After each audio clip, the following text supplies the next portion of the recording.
trabajo, ¿no? Bueno, dice el trabajo y estructura laboral, ¿ya? Entonces, bueno, es importante, chicos, ¿no? La producción para, para la sociedad en general es importante que se logre, pues, permanentemente producir bienes, servicios, y que sabemos que para que esta producción se lleve a cabo es importante, pues, que se haga uso de una cantidad de elementos que son indispensables, son necesarios, ¿no? Pero si uno se pone a preguntar, profesor, para un empresario, disponer de, por ejemplo, de materia prima, ¿m? O disponer de repente de maquinarias, equipos, herramientas, no es suficiente con esos elementos producir, que son importantes, sí, se entiende, pero tiene que haber alguien quien justamente manipule, ¿no? Manipule esas maquinarias, herramientas, manipule esas materias primas que ingresan a la empresa. Entonces ahí vamos a hablar justamente del elemento humano, digamos, ¿no? Un elemento humano que sería el trabajador, o trabajadores, trabajadoras, ¿no? Como estás viendo en la imagen, ¿ya? Entonces, sin el trabajador, entonces no dispondremos de ningún bien, de ningún servicio. Y eso lo sabemos en general todos. Y toda empresa también es, ¿no? La pregunta es, profesor, ahora, ¿cómo las empresas, los dueños de las grandes empresas, tratan a los trabajadores, sabiendo que es un elemento vital para que esta producción de bienes como de servicios, en este caso, se genere, pues, ¿no? Y entonces, es por eso que hay que ver ese aspecto, ¿no? El trabajador es fundamental, ¿no? Por ejemplo, a ver, el empresario que te puede decir, no, yo al trabajador lo trato bien porque le pago, pues, ¿no? Recibe un pago, un salario, para que este trabajador pueda cubrir sus necesidades. Pero muchas veces nos damos cuenta, hay que ser también, pues, realistas, que ese salario que recibe el trabajador no es suficiente para que éste pueda cubrir sus necesidades. Ni siquiera le puede alcanzar poder comprar lo que él mismo produce con sus manos, ¿no? Si, por ejemplo, hablamos de la producción de celulares en el mundo, es gigantesca. Y ahí, pues, perdón, hay un grupo de empresas que, bueno, se encargan de la producción de estos dispositivos, pero el mismo trabajador que se encarga, ¿no?, de llevar a cabo esa producción, puede alcanzar con lo que gana, con lo que le pagan, cuántos salarios tendría que recibir para que pueda comprar uno de esos dispositivos que él mismo produce dentro de la empresa, ¿ya? En cambio, el empresario sí lo puede comprar, pues, ¿no? Con las ganancias que obtiene, pues ese es un caso distinto, ¿correcto? Entonces hay que ver ese, digamos, ese panorama, ese contexto, ¿ya? Entonces vemos por acá la definición del trabajo, ¿ya? Definición del trabajo, decimos que, bueno, hablamos de trabajo como puedo hablar de un desgaste, un esfuerzo, ya sea físico, ya sea mental, que el hombre tiene que hacerlo de manera constante, permanente, ¿ya? Y que a dónde se está dirigiendo, a dónde se está destinando a justamente generar lo que la sociedad necesita consumir, ¿no? Que son bienes como servicios, ¿correcto? ¿Ya? Entonces, el trabajo que hace un obrero, que hace un albañil, que hace, en este caso, un cobrador, que hace un gafitero, en fin, en general, todo el mundo trabaja, ¿correcto? ¿Ya? Todo el mundo desarrolla o debe de realizar esta actividad, ¿ya? Características del trabajo, como mencionamos de las dos anteriores, como naturaleza y capital, del trabajo vendrían a ser tres características, recuerden, ¿no? Originario, ¿qué significa ser originario? Que preexiste, ¿no? Preexiste a la producción de bienes y servicios, ¿no? Recuerda que esta característica la comparte con la naturaleza, ¿ya? Entonces, ambos factores preexisten a la producción de bienes, ¿no? Por ejemplo, pues, profesor, para construir ese edificio que estás viendo en la imagen, ¿ya? Ese edificio que sería un bien que produce el hombre, se requiere previamente de trabajo, ¿no? Tiene que existir el trabajo antes de la producción de ese edificio, de la generación de ese edificio, ¿correcto? ¿Ya? ¿Qué más? Tienes activo en el sentido de que se le considera el trabajo, ¿no?, como el elemento que transforma los recursos en bienes o servicios, ¿correcto? Transforma los recursos. ¿A qué recursos se refiere, profesor? A la materia prima, ¿no? Por ejemplo, transforma el pescado, el atún, en conservas de atún. Transforma los troncos que se han talado en un bosque en muebles, ¿no? Transforma de repente, ¿qué más? Las fibras de algodón que se han extraído, ¿no? ¿En qué? En prendas de vestir. Entonces, la transformación que se tiene que dar permanentemente, se está logrando, ¿qué? Obtener productos para la sociedad, ¿correcto? Y por último, es también determinante. Y lo que te dije al inicio, pues, los productos que en este momento consumimos es gracias a quién? Al trabajo del hombre, ¿correcto? Gracias al trabajo del hombre, ¿no? El celular, la botella de agua, en fin, lo que tienes en casa. Entonces, sin este elemento que es el trabajo, la sociedad no contaría con estos bienes, con estos servicios, ¿ya? Entonces, son tres las características que se reúnen dentro del trabajo, ¿correcto? Ya. Ahora, la retribución, ya sabemos, ya he mencionado, el pago, el trabajo sería el salario, ¿ya? El salario. Vamos a tocar, primer punto, las formas de salario. Tú estás viendo en el cuadro que existen 5 formas de salario. 5 formas. Entonces hay que darle una definición o descripción de cada una de ellas, ¿ya? El jornal. Entonces el jornal es una primera forma de salario que estamos acá visualizando. ¿Y de qué hablamos del jornal? Que simplemente va a ser un pago que es destinado a un obrero, ¿no? Un obrero de repente de construcción civil, puede ser un obrero de una empresa minera, puede ser, ¿ya? Y que este pago que recibe este obrero es por una jornada laboral, ¿ya? Entonces, la jornada, digamos acá, tomada en cuenta en el Perú, es de 8 horas diarias o 48 horas a la semana, ¿correcto? Entonces, es un pago por horas trabajadas, ¿no? Durante el día o durante la semana. ¿Correcto? Te pago por las horas trabajadas, ¿no? O días de repente también puede ser, pues, ¿no? Claro, si va a pasar más de 24 horas. La construcción de un edificio te voy pagando, ¿no? Según el avance que estás haciendo de la construcción de ese edificio, se te va pagando, le van pagando al obrero, ¿correcto? ¿Ya? Generalmente los pagos a obreros es semanal, hasta que se termine la obra que se le ha encargado, se le ha asignado, ¿ya? Ese es el caso del jornal. La otra forma de salario es el sueldo. Pues el sueldo, vamos a hablar de ya un pago también, pero a un trabajador, que en este caso ya va, su condición en que se encuentra ese trabajador es de completa dependencia de quién, de su empleador. Entonces, profesor, la diferencia entre el empleador y el empleado, ¿no? Hablamos del empleado que trabaja en el sector privado, hablamos del empleado que trabaja en el sector público, ¿correcto? ¿Ya? Los trabajadores yo te menciono los trabajadores del Banco de la Nación, por ejemplo, ellos son empleados que les paga el Estado sería su empleador, ¿correcto? Entonces, dependencia en el sentido de que, profesor, se sujetan a un, por ejemplo, a un sueldo fijo, ellos perciben un sueldo fijo, mes a mes, ¿no?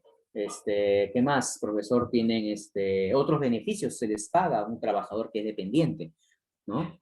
También tiene un horario que se le rige, ¿no? Ingresas a tal hora y sales a tal hora, ¿no? ¿Correcto? Tienes una hora de refrigerio durante tu jornada laboral, tienes un espacio para que para que puedas ir a almorzar, cumpliendo ese horario, ese rango de horario, ¿no? ¿Ya? Y bueno, esas son las condiciones, digamos, de un trabajador dependiente, ¿ya? Un trabajador dependiente. Beneficios que recibe un trabajador dependiente. El empleador le paga su seguro social, el empleador le paga de repente gratificaciones que pueda recibir, aunque las gratificaciones del Estado no son tan, digamos, tan buenas, del sector privado es distinto, pero también recibe. Entonces, digamos, ese es el caso de un trabajador dependiente, ¿ya? Recibe, aparte de su sueldo, recibe pues otros beneficios que le corresponden de acuerdo a ley, ¿ya? Diferente del trabajador independiente.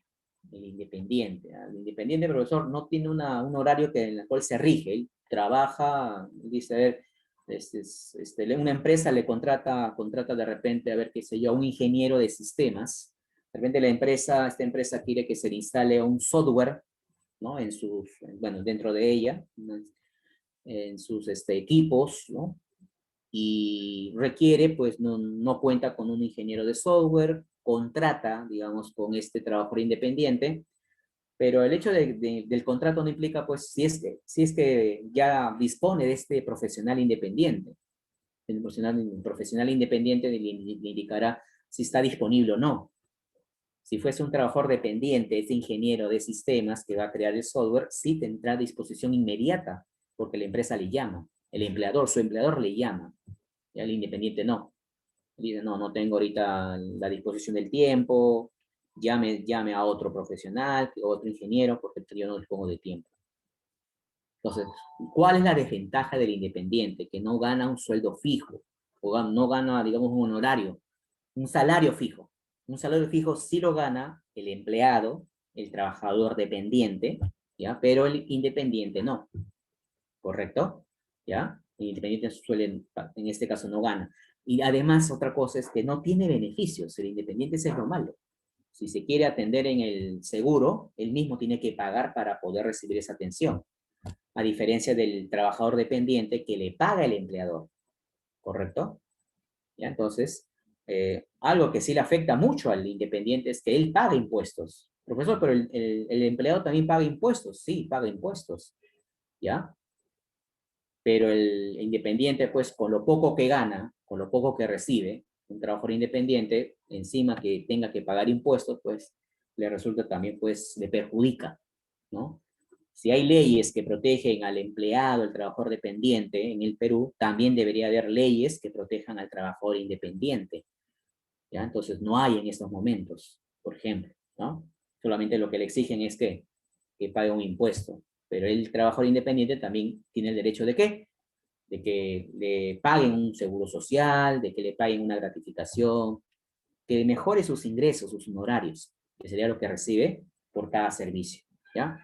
Tienes contadores, tienes abogados, psicólogos, electricistas, etcétera, ¿ya? Entonces, tú más adelante vas a tener que trabajar en una determinada área, en tu profesión, decisión tuya, cómo tú quieras trabajar, de manera dependiente de alguien o en todo caso de forma independiente, ¿ya? Siendo realistas, la situación del independiente es más dura que la de un dependiente, ¿ya? Ahora, los que sí están bien acomodados son los funcionarios públicos, que también son considerados por ley trabajadores, ¿no? Te hablo del presidente de la República, de los congresistas, de los ministros, ¿no? En este caso, pues, su forma de salario que reciben se va a llamar como emolumento, ¿ya? Se le va a llamar emolumento, ¿correcto? Pues el alcalde también, profesor. Por ejemplo, el alcalde con sus regidores, ¿no? Ya está, el alcalde con los regidores forman el gobierno local, ¿correcto? El gobierno en un distrito, ¿sí? Pero hay diferencias, pues, ¿no? Ambos trabajan para el Estado, pero los pagos que reciben cada uno son distintos, ¿ya? Entonces, por ejemplo, tienes debajo otro pago, que es la dieta. Y si hablamos de la dieta, estamos hablando de qué. La dieta viene a ser qué? El pago. Un momentito. Oh, ya. A ver, a ver. Se me ha pasado un pequeño problema. Disculpen. A ver.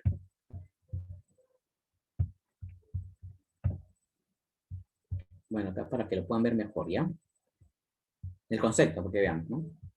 Ya. Esa diapositiva para que lo puedan visualizar de esta forma. Pago recibido por cada reunión. Reunión, asamblea, en fin, sesión que tengan en este caso, ¿quién? Regidores, ¿no? He escuchado las reuniones del Consejo Municipal, las reuniones de un Consejo Municipal. ¿Quién están en esas reuniones? Están los regidores con el alcalde, ¿correcto? Entonces, finalizado una reunión, porque en el mes, en promedio, las reuniones pueden ser de cada Consejo Municipal, no pueden sobrepasar de 4 durante el mes. Ese es de acuerdo a ley, ¿ya? Pues en un mes el alcalde y sus regidores se pueden reunir una sola vez, al siguiente mes pueden ser 3 veces, al siguiente mes 2 veces, pero el límite es 4, ¿ya? Profesor, entonces, y en cada reunión, ¿quién recibe un pago? El regidor. Y el alcalde no. El alcalde recibe un pago a fin de mes. ¿Por qué? Porque el alcalde es un funcionario público. Es la máxima autoridad en ese distrito, en esa localidad, ¿ya? Entonces, si ahora hablamos un poquito más amplio, profesor, una región es mucho más amplia que un distrito, ¿se entiende, no? Y en una región también hay autoridades que nos gobiernan, claro que sí. Los gobernadores, ¿no? ¿Con quién? Perdón, el gobernador, que es la máxima autoridad de una región, con los consejeros regionales, ¿ya? Entonces, las autoridades en una región Son el gobernador como máxima autoridad y sus consejeros regionales. Entonces, en cada reunión, que también, profesor, igual que en los distritos, el límite es 4 reuniones cada mes. Entonces, ¿quién recibe dieta? Reciben los consejeros regionales, ¿ya? Por cada reunión que tengan en el mes, ¿ya? El gobernador no, él recibe un emolumento a fin de mes, porque se trata de un alto funcionario público, ¿ya? Entonces, ahí las diferencias. ¿Quiénes reciben dieta y quiénes van a recibir emolumento? ¿Ya? Porque ahí estamos, acá estamos hablando generalmente de trabajadores dentro del sector público, ¿ya? Te preguntan, cada congresista tiene asesores, ¿sí? Ya, los asesores de un congresista, ellos son trabajadores del Congreso, entonces ellos reciben un sueldo, cada asesor recibe un sueldo. Pero el congresista, ¿qué va a recibir? Le va a recibir pues un emolumento porque se trata de una autoridad máxima, ¿ya? Las dietas van a variar. Eso sí, cada gobierno, que tú sabes, las autoridades locales, regionales, nos gobiernan cada 4 años, y cada 4 años suele variar en este caso el monto. Claro, te imaginarás quién será el alcalde mejor pagado a nivel nacional, pues, ¿no? El alcalde mejor pagado, pues el alcalde de Lima Metropolitana, pues, ¿no? Es el mejor pagado, ¿correcto? El alcalde. Pero a nivel de funcionarios públicos, ¿quién sería el funcionario mejor pagado? ¿No? A ver, habría que buscar, a ver, dentro de la lista del Estado, quién es el que recibe más pago, a quién le pagan más dentro del Estado. Y dentro de esa lista, ¿ya? Encontramos pues al presidente del Banco Central de Reserva. Y profesor, para ser presidente del Banco Central de Reserva del Perú, ¿qué hay que ser? Hay que ser pues economista de profesión, simplemente. Entonces es una oportunidad para que uno trabaje para el Estado. Un economista que trabaja para el Estado gana bien. ¿Cuánto percibe? 41.600 soles mensuales. Ese es lo que recibe el máximo funcionario público dentro del Estado. Profe, y el presidente de la República no pasa nada, el presidente, ¿no? Está entre 15.000 a 16.000 soles mensuales. Un congresista gana más que el presidente de la República, 30.000 soles mensuales más o menos, pues, ¿no? Y ahora que se ha escuchado que quiere un candidato, creo que se va a reducir el sueldo de presidente a su sueldo de profesor. Bueno, vamos a ver qué pueda pasar, qué pueda suceder, pues, ¿no? Entonces, el funcionario público mejor pagado dentro del Estado es el presidente del Banco Central de Reserva. ¿Ya? Muy bien, entonces, ese es en caso de lo que corresponde a las formas de salario, ¿ya? Me paso por acá. Y ahora tenemos las clases de salario, ¿no? Ya, entonces acá encontramos el salario nominal, una primera clase de salario, ¿no? Ahí te dice, ¿no? Cantidades de dinero, entonces nuestro dinero está compuesto de billetes y monedas, ¿correcto? ¿Ya? Y es el dinero que justamente recibe un trabajador, ¿no? Es un dinero que recibe un trabajador por su trabajo, su labor realizada, ¿no? Entonces, un ejemplo que te he puesto ahí, por ejemplo, lo que gana Pedro. Pedro trabaja como profesional en una empresa y a fines de mes recibe, pues, 2.500 soles, ¿no? Recibe 2.500 soles, ¿correcto? ¿Ya? Pero, de repente Pedro se pregunta algo, ¿no? Pero yo cuando firmé, a ver, yo soy Pedro, yo firmé un contrato con la empresa donde trabajé, ¿no? ¿Ya? Y en el contrato decía en este caso 2.700 soles, 2.700 soles. Yo mismo, yo soy Pedro y firmé el contrato, mi contrato de trabajo con la empresa y decía en ese papel de contrato 2.700 soles. Llega fin de mes y estoy recibiendo 2.500 soles, pero ¿por qué recibo menos? Si en el contrato yo firmé y yo mismo me fijé cuánto me iba a pagar la empresa, 2.700 soles. ¿Ha habido un error? La empresa no ha sido, pues, no le está pagando como debe ser. No, al contrario, la empresa sí está pagando. Porque a Pedro, ¿qué le están descontando? Le están descontando impuestos, ¿ya? Todo trabajador que recibe un salario, ¿ya? Entonces, en este caso va a tener que pagar impuestos. Claro que hay un monto determinado, pues, ¿no? ¿Ya? Pero en el caso, pues, si ahorita la ley creo que sigue vigente, uno gana más de 2.000 soles mensuales, tiene que pagar impuestos al Estado. Entonces, por eso que a Pedro le descuentan, pues, ¿no? Ya le descuentan. Entonces, Pedro, en el contrato figura cuánto es su salario que la empresa le va a pagar. En el contrato decía así, que la empresa le va a pagar a Pedro al mes 2.700 soles, descontándole impuestos de acuerdo a ley. Capaz Pedro no vio bien el contrato, pero así decía, ¿no? A la letra. Pedro recibirá mensualmente de esta empresa 2.700 soles mensuales, descontados de acuerdo a ley. Allá, profesor, ¿y hay una diferencia ahí entre los 2.700 soles y los 2.500 soles? Sí, los 2.700 soles es lo que figura en el contrato de trabajo de un trabajador. Ese monto, ¿cómo se llama? Ese monto se llama salario nominal, ¿sí? Pero bruto. Se le llama salario nominal bruto. Y los 2.500 soles que recibió, que fue al cajero y cobró Pedro, el cajero del banco cobró, sacó 2.500 soles, ya. Ese monto que es, que recibió, a veces también un salario nominal, pero le llaman neto. Ya, un salario nominal neto. Entonces, hay dos clases de salario nominal, el bruto y el neto. ¿Ya? El bruto que figura en un contrato de trabajo, o también donde puedes encontrar ese salario, en la boleta de pago de Pedro, en la boleta de pago de Pedro, ahí está. ¿Mm? Y el neto es lo que retira Pedro, lo que físicamente está retirando del cajero. ¿Ya? Y eso lo va a utilizar para hacer sus gastos del mes. ¿Correcto? Ya, ese es el salario nominal. El otro es el salario real.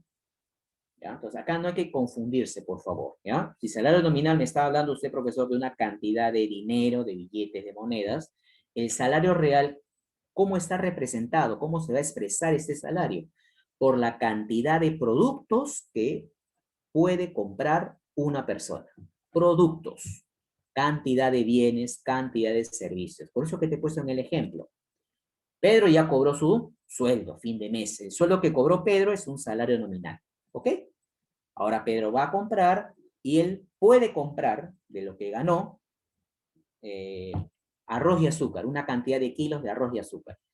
Y esa cantidad de arroz y azúcar que compró Pedro, ¿qué me representa? Me representa entonces el salario real. ¿Está bien? Mamá, papá en tu casa trabajan, ¿no? Y cada fin de mes cobra mamá, papá. Entonces lo que cobró mamá, papá a fin de mes es el salario nominal. Pero sabes que también mamá y papá tienen que cubrir o tiene que comprar una cantidad de bienes, una cantidad de servicios, ¿no? Y esa cantidad que compra mensualmente, ¿ya?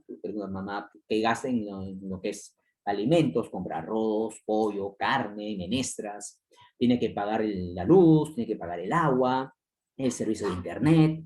Entonces, todo eso en conjunto representa el salario real, ¿correcto? ¿Ya?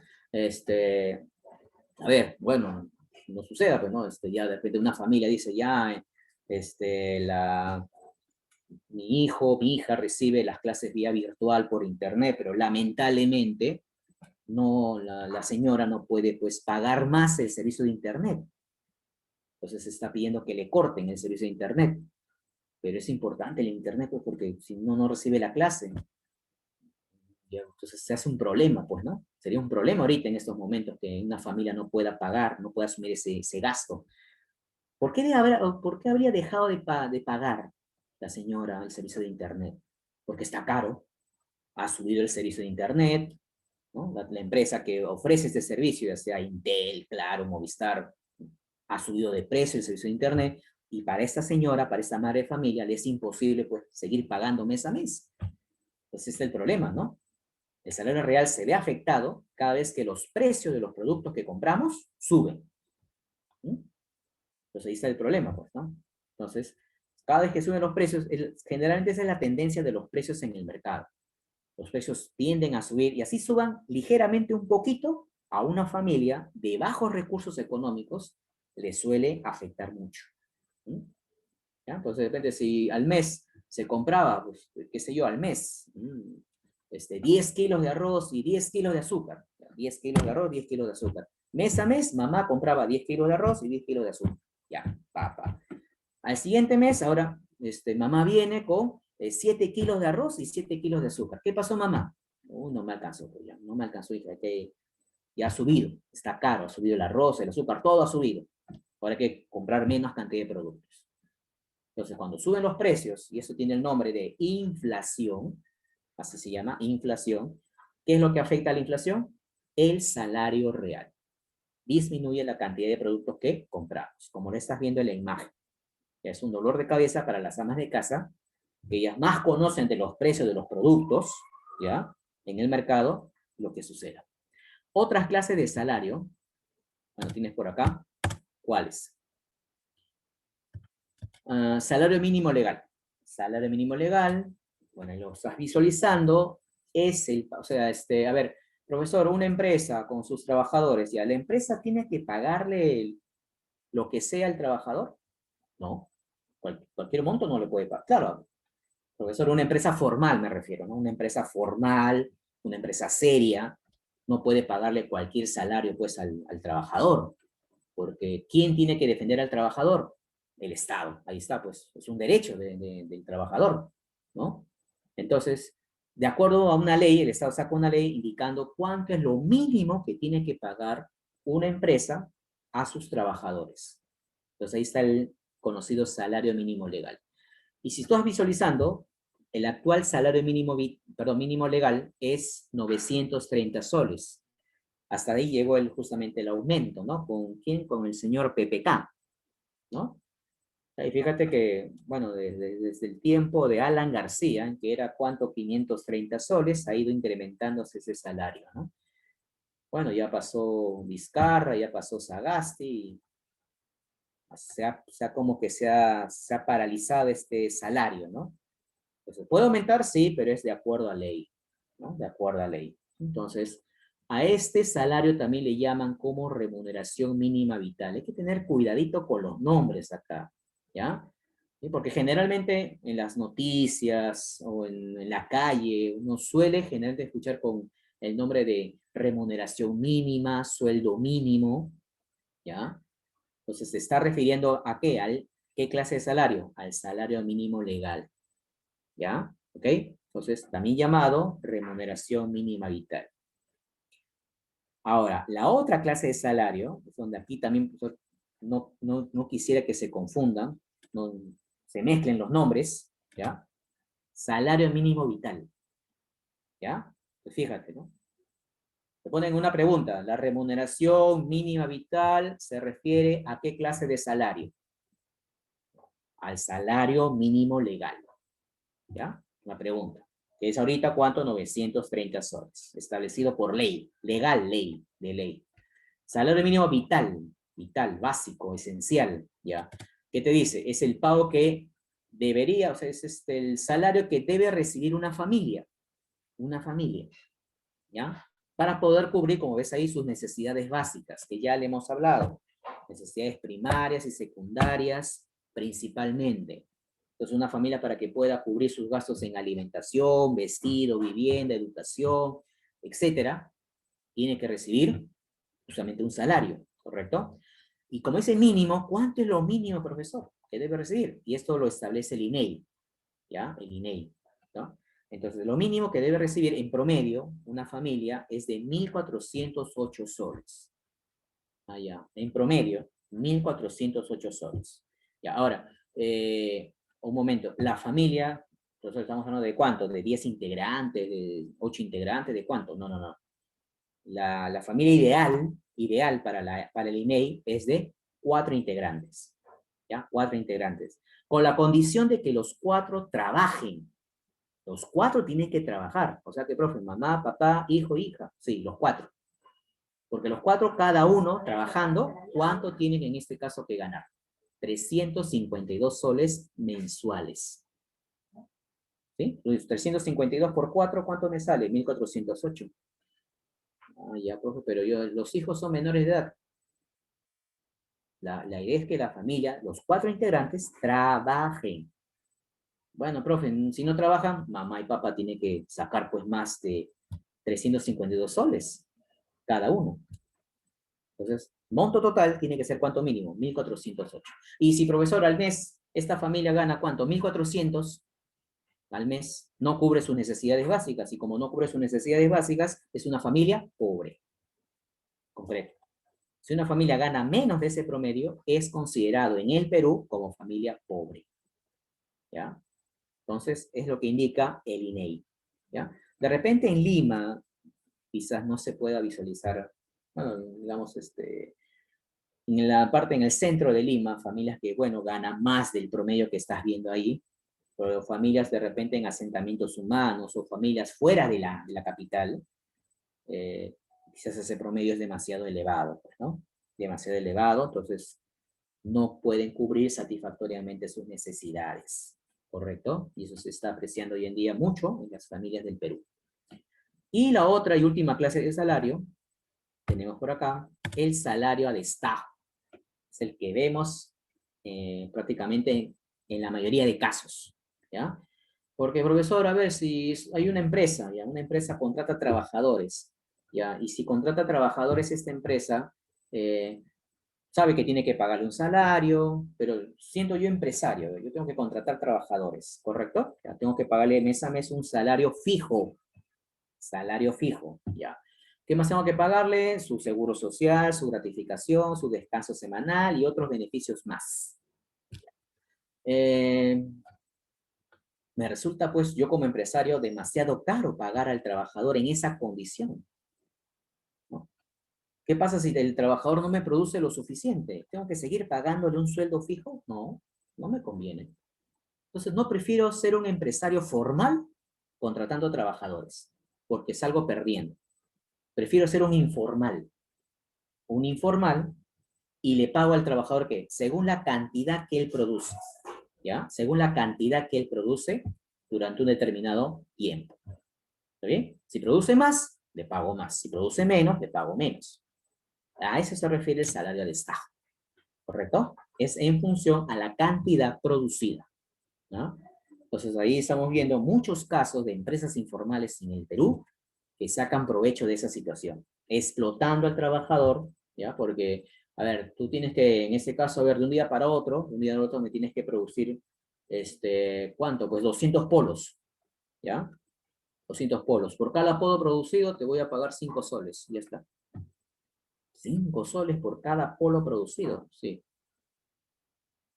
Ahora que viene, inclusive cuando migraron los venezolanos acá, desesperados por conseguir trabajo, si yo pago a 5 soles a un peruano por cada polo producido, y el venezolano, como está desesperado por trabajar y ganar algo, me busca a mí, yo soy informal, ¿no? Y así estoy dando trabajo para producir polos diarios. ¿Ya cuánto? Ya te pago 3 soles, ¿no? Te pago 3 soles por polo producido. Ya, por la necesidad. Y ese es el trabajador acepta esa condición del empresario informal, pero está trabajando en condiciones deplorables. Han escuchado, bueno, si habrán escuchado de este incendio que hubo pues hace ya un par de años atrás, de 2 jóvenes que fallecieron, que prácticamente trabajaban en condiciones pues, bueno, lamentablemente malas, pésimas, ¿no? Y la pregunta es, ¿dónde está el Estado? ¿Dónde está el Estado que tiene que supervisar cómo trabajan los trabajadores en el país? ¿No? Eso tiene que defender sus derechos, proteger sus derechos, pero muchas veces vemos ausencia de parte del Estado. Entonces, este salario es un salario que asegura explotar al trabajador, ¿no? Y el empresario informal sale muy bien beneficiado. ¿Ya? Muy bien, entonces ahí tienes un ejemplo. Seguimos por acá. Y ya, profesora, aquí en el Perú está el Ministerio de Trabajo, que es la entidad del Estado que se debe de encargar de proteger los derechos del trabajador en el Perú. Pero a nivel mundial encontramos pues a la OIT, la Organización Internacional del Trabajo. Pues, ¿no? Claro, una instancia internacional se tiene, ¿no? Entonces ahí tiene, esta institución tiene que velar por los derechos laborales en el mundo, ¿ya? Pero hace su papel de manera correcta, cumple su función de manera adecuada, protege realmente los derechos del trabajador. Esa es la pregunta. Bueno, vamos a la práctica, ¿no? La OIT. ¿Cuántos trabajos se han perdido por la pandemia? Bastantes trabajos. Hay desempleo en todo el mundo, ¿no? También el trabajador, si yo soy, disculpen la forma de pensar, pero el empresario dice, ah, ya, trabajadores que han muerto de COVID, uy, mejor, pues. Para mí mejor. Entonces, ahí está el interés económico de la empresa, ¿no? Pero sí hay mucha gente que ha quedado desempleada. Y fomentar ese trabajo no hay ahorita. No hay ni por parte del Estado ni por parte de la OIT. O si se hacen algo, es muy poco lo que hacen, ¿no? Entonces, ahí tienes a la OIT, su sede queda en Ginebra, en Suiza, ¿ya? ¿Qué más? Y bueno, seguimos por acá. Ya, esto, la división del trabajo, que hay una preguntita también en tu boletín, ¿ya? Toda empresa tiene que aplicar la división del trabajo, ¿no? ¿Ya? Entonces yo digo, a ver, un ejemplo, a ver, yo digo un ejemplo, a ver, ya. Me mandan a comprar papa, me mandan a comprar papa al mercado, ok, papas medianas, ¿no? Cómprate, ¿no? Ya compro las papas, tengo que seleccionar las papas que voy a comprar, ese es un trabajo que hago, ya, ok. Luego, comienzo a lavar las papas, que lavarlas bien porque están sucias, ¿entienden? Y luego de lavarlo, las pelo las papas, ¿no? Ya está, pelo las papas, listo. Digamos, la siguiente tarea que hago, ¿cuál es? Es el de picar las papas, voy a picar las papas, ¿ok? Hago un corte de papas, ¿no? Luego de ese corte de papas, otra tarea, ¿cuál es el que sigo haciendo? Es el de, en este caso, pues, freír las papas. Freír las papas, ya, ahí está, listo. Cuatro tareas he hecho, ¿no? Cuatro tareas. He comprado las papas, la siguiente tarea, he lavado las papas y he pelado las papas, la siguiente tarea, he cortado las papas, ¿no? La siguiente tarea es freír las papas, ¿correcto? Ya está. De repente una tarea más, imagínate, ya le freí las papas y lo puse en una envoltura, ejemplo, ¿no? Para tener la idea, y hago una envoltura de las papas fritas. Ya está, una envoltura, listo. Cinco tareas, ya. Ok, este, pero ¿qué pasaría si es que de esas envolturas de papas fritas que he hecho, ¿ya? Me pidan en este caso, a ver, tenga que hacer ¿cuánto? 1000 de esas bolsitas, de esos paquetitos. ¿Podré hacerlo solo? Imposible. Bueno, lo haría, pero ¿cuánto tiempo tardaría para hacerlo, no? Entonces, ¿qué piensa el empresario? Dice, ah, ya, mejor, entonces tú no vas a hacerlo solo, no vas a hacer las 5 tareas solo, sino más bien voy en ese caso a incorporar trabajadores y acá, a esos trabajadores le voy a asignar una tarea. Un grupo de trabajadores se encargan exclusivamente de comprar y seleccionar las papas. ¿Ya? Los capacito para que seleccionen buenas papas. Otro grupo se va a encargar de, ¿qué? De lavar las papas y pelarlas. Otro grupo de trabajadores. Otro grupo, ¿qué hará? Hará en este caso lo que es el corte de la papa. Otro grupo va a freír las papas y otro grupo va a envolver las papas fritas. Ya está. Entonces ahí sí se puede lograr, ¿no? Porque un trabajador no va a poder hacer yo no voy a poder hacer las 5 tareas solo. Para 1000 paquetitos, de repente un paquetito sí puedo hacerlo, pero son 1000. Uy, ¿cuánto tiempo me va a tardar? Entonces, pero si hay más trabajadores y cada trabajador, un grupo, se le asigna una tarea, resultaría más eficiente esa producción de esas papas. De repente se lograría, ¿qué cosa? Producir más de 1000. Entonces, si me dejé entender con el ejemplo, a eso se refiere división del trabajo. Toda empresa tiene que aplicar división del trabajo, ¿ya? Un trabajador no puede hacer todas las tareas, ¿sí? Todas las funciones dentro de la producción de un bien o servicio, ¿ya? Tiene que haber una división, una separación necesariamente, ¿ya? Y este concepto o este término proviene del señor Adam Smith. Adam Smith, justamente en su obra, Riqueza de las Naciones, nos habla de la división del trabajo. Y nos dice que corresponde ser un número de tareas diferentes en el que se distribuye el trabajo necesario para la producción de un producto. ¿Ya? ¿Ok?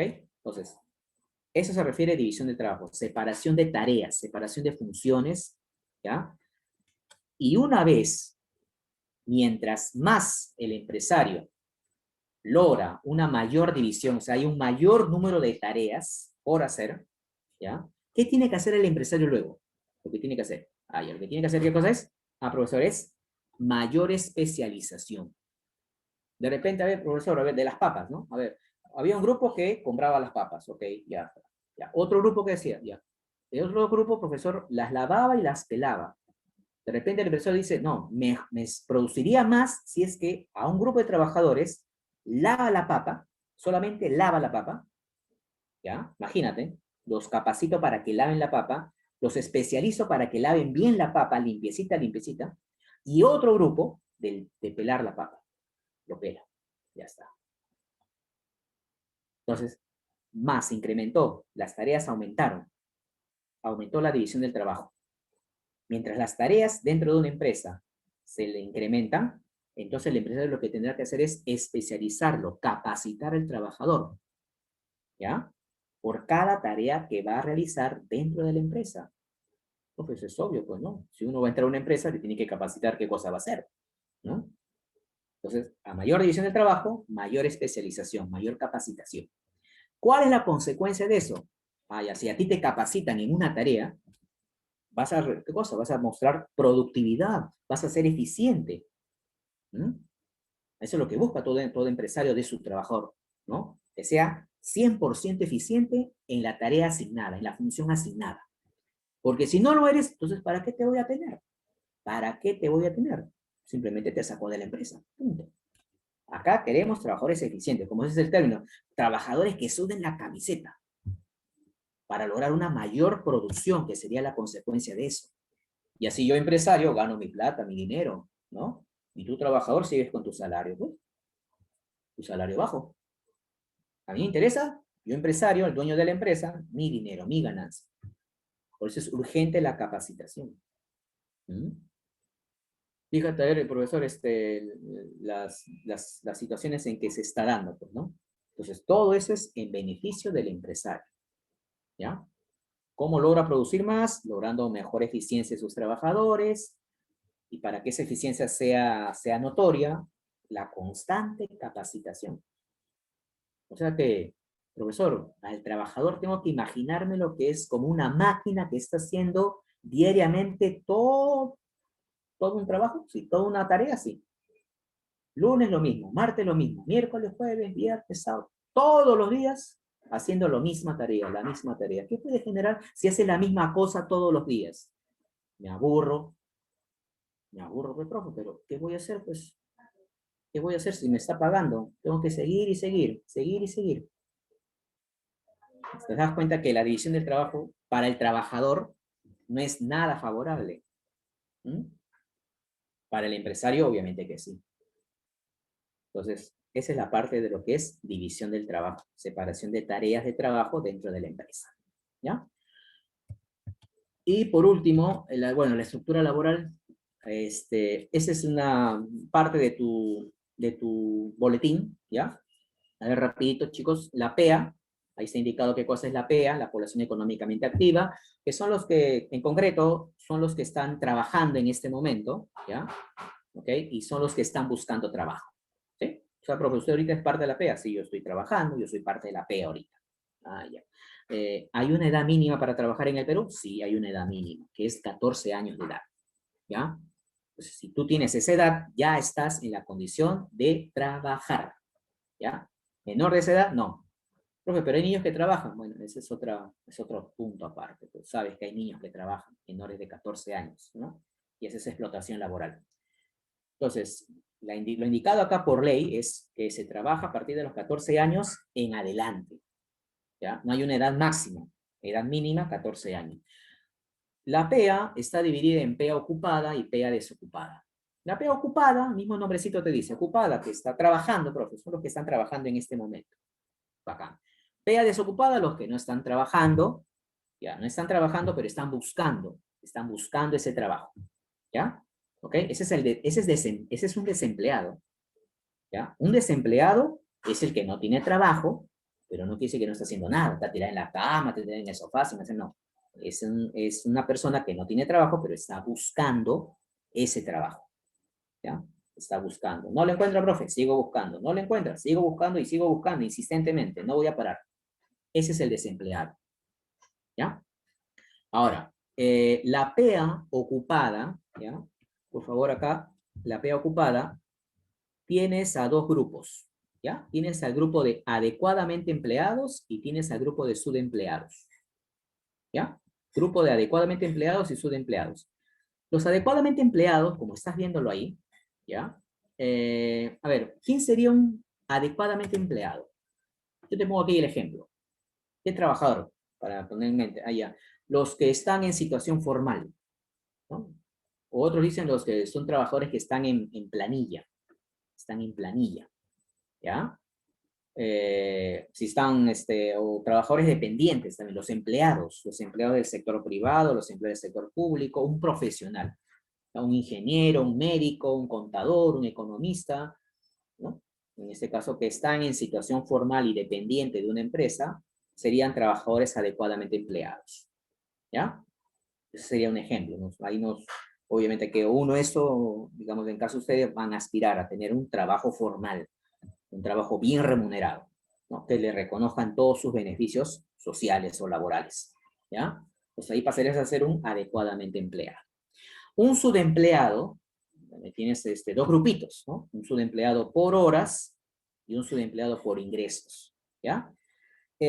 Un subempleado por horas, entonces, por ejemplo, a ver, un joven de 19 años me dice, profesor, acabo de conseguir un trabajo de vendedor por fiestas, acaso fiestas patrias. Instalan sus tiendas y venden, ¿no? Cositas por fiestas patrias. Como que es un trabajo temporal, ¿no? Ya. Me pagan por ventas realizadas. Ya. ¿Todo el día? No, profe, por la tarde. Me han llamado por la tarde y yo trabajo. Ah, ya, es un subempleado por horas. Porque según las ventas realizadas le pagan. A veces hay ventas que vende, las ventas son altas, las ventas son bajas. Entonces, es el caso de muchos jóvenes. O ya viene Navidad y ya conseguí una chambita, profe, una chambita ahí, ahí una persona me ha llamado, ay, ya, por temporada de Navidad me pongo a vender cositas, eso, ¿no? Ya, listo. A veces las ventas son buenas, a veces son bajas, ¿no? El año pasado las ventas han sido bajas de Navidad o de Año Nuevo. Entonces, ese es el caso de jóvenes que están en trabajos temporales, o le llaman trabajo part-time, ¿ya? Y el subempleado por ingresos, ese sí, ¿quién es? Ese es un trabajador informal. Profesor, ¿cuántas horas trabaja un informal? Ni idea. ¿8 horas? En 8 horas será suficiente para un informal trabajar y ganar un ingreso digno. No, ¿no? ¿Cuántas horas trabajará? No tengo ni idea. Entonces, ahí está, pues, el caso de los subempleados por ingresos. Entonces, ahí te he puesto el ejemplo, ¿ya? Entonces, subempleado por horas, jóvenes en edad de trabajar, ¿ya? Tienen un trabajo temporal, Y los subempleados por ingresos suelen ser quienes, los que trabajan de manera informal, ¿correcto? ¿Ya? Y luego tienes la PEA desocupada, que te dije, la PEA desocupada son los que no participan en la producción, y ahí vamos a encontrar al llamado desempleo abierto. Desempleo abierto, población que busca activamente un empleo, un trabajo que te dije. ¿Ya? Es la población que no trabaja, pero está buscando incansablemente ese trabajo. ¿Ya? ¿Ok? ¿Qué más? Y tienes, otra vez esto, ya, en la parte final, para que puedan visualizarlo, ¿ya? ¿Ok? Acá tienes, en la parte final, lo que es la PEA, ¿ya? Y lo que es el PEI, ¿ya? Tienes acá, a ver si pueden verlo, por favor, la parte final, cuadrito. Tener en cuenta que nuestra estructura laboral, finalmente, como conclusión, ¿cómo está compuesta? Por PEA y PEI. PEA y PEI. Ya PEA ya hemos dicho qué cosa es. PEI, población económicamente inactiva. ¿Ya? Ah, profe, la activa es la que trabaja, profe. La activa es la que busca trabajo. ¿Ya? La activa es la que trabaja y la que busca trabajo. El PEI, inactiva, es el que no trabaja y no tiene interés de trabajar. ¿Ya? Es la población que no trabaja y no tiene interés de trabajar. Profe, por ejemplo, una ama de casa se dedica a las labores de casa, del hogar, todo el día. ¿Mm? Los estudiantes, ustedes, se están dedicando 100% al estudio. ¿Mm? Ya está. Pues, ingreso a la universidad. Ya estoy en la carrera de economía, de contabilidad, 5 años dedicándome al estudio. Ya. Terminado mi carrera, sacando mi título, me pongo a trabajar. Pero mientras tú estudias, ya, eres en este caso inactivo, inactiva. Entonces, ahí están los jubilados. Los jubilados, pues, ya, pues en este caso también, pues, ¿no? Son población inactiva. ¿Por qué? Porque solamente viven de su pensión, ¿no? ¿Para qué trabajar si ya recibo mi pensión? Listo, ya, pues ahí está, ¿no? Es el caso de la población inactiva, ¿correcto? Están en edad de trabajar, pero no buscan ese trabajo, no tienen interés por trabajar, ¿correcto? Entonces, esa es la estructura laboral que tenemos en el Perú, la PEA y el PEI, ¿correcto? ¿Ya? Y hasta aquí sería nuestra clase. Pasamos, por favor, rápidamente a lo que es ¿se llama? La solución de la práctica dirigida, ¿ya? Así que, por favor, sus claves, ya me están haciendo llegar. Voy a compartir un momentito, en este momento, ¿ya? Son sus claves, ¿ya? A ver. ¿Dónde estás? A ver. Rapidito, que ya viene su profe.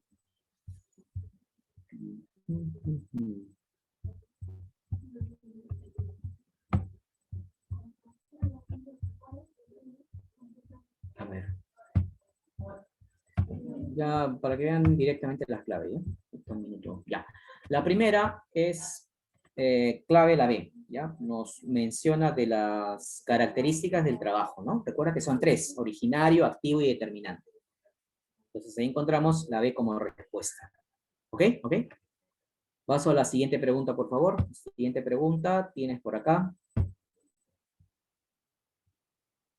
Graciela es una ingeniera que cada mes recibe su salario, que gana, ella exclama que gana 2.500 soles mensuales. Ya, pues ese dinero que mensualmente gana, Gabriela que hablo, es el salario nominal. Ya se llama salario nominal. ¿Está bien? ¿Ya? Todo profesional a fin de mes que cobra, lo que cobra es considerado un salario nominal. ¿Ya? La pregunta 3, tenemos por acá, la siguiente pregunta. Señale qué personas conforman la población económicamente inactiva. Recordemos, la inactiva que te dije, los que no trabajan y no tienen interés por trabajar. ¿Ya? Estudiantes, amas de casa, jubilados. Ahí tienes un ejemplo. Clave, la letra E. Pregunta número 3. ¿Ok? ¿Ya? La pregunta número 4. Tenemos acá. Los mayores de 14 años que tienen capacidad y disposición de realizar actividades productivas, ¿no? O sea, a partir de los 14 años para adelante, ¿ya? Todo joven ya tiene condiciones de trabajar, ¿ya? De trabajar y de buscar un trabajo. Por lo tanto, ¿qué sería? Parte de la población, ¿qué? Población activa. La población activa sería la D, la PA. Pregunta número 5, la penúltima. Tenemos por acá la división del trabajo, ¿en qué consiste? Aquí una aclaración, ¿no? Consiste en especializarse, ¿no? Especialización es la consecuencia de la división del trabajo, es la consecuencia. Pero vean por favor la resolución, ¿ya? Ahí está el concepto de división del trabajo. Hemos hablado de un concepto en las diapositivas en clase, ¿ya? Entonces, la división del trabajo es una cosa, la especialización es otra cosa, es la consecuencia, ¿ya? Y bueno, dividir las tareas, separar las tareas, en este caso, conllevaría a mejorar la productividad del trabajador. Y la última, que es una pregunta de San Marcos de hace años atrás, es con respecto a la institución mundial que se debe encargar de velar o proteger los derechos laborales, la OIT, ¿ya? Organización Internacional del Trabajo. ¿Ya? Muy bien, chicos, hasta